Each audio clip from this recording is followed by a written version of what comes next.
Multiple alleles. A trait with multiple alleles indicates that there are more than two alleles that can code for that same trait. The most common example for this property is blood type.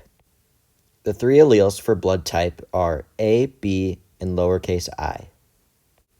Having three possible alleles results in four possible phenotypes: A, B, O, and AB blood types. The allele lowercase I is recessive to both A and B. When the genotype is AB, the result is an AB blood type.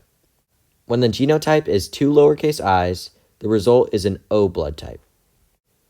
To show multiple alleles, we will be using pigeons as our example. Pigeons have three possible alleles for feather color: BA, B, and lowercase b. BA is the dominant allele and expresses ash red feathers. Capital B is recessive to BA and is dominant to lowercase b and indicates blue feathers. Lowercase b is recessive and expresses chocolate feathers. We are given a chart that asks us to determine the phenotype after given genotypes for different types of pigeons.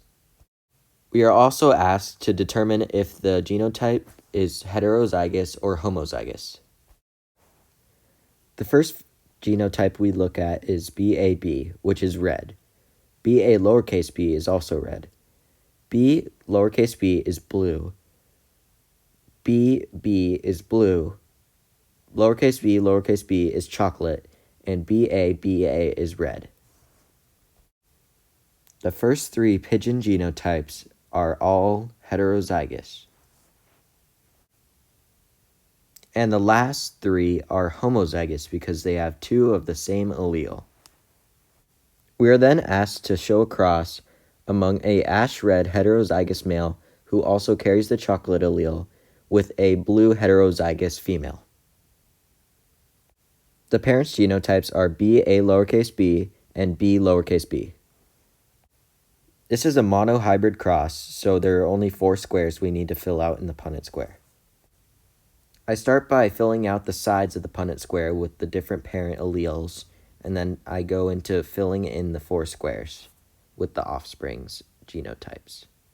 We can predict that 50% of the offspring will be red, 25% of the offspring will be chocolate, and another 25% of the offspring will be blue.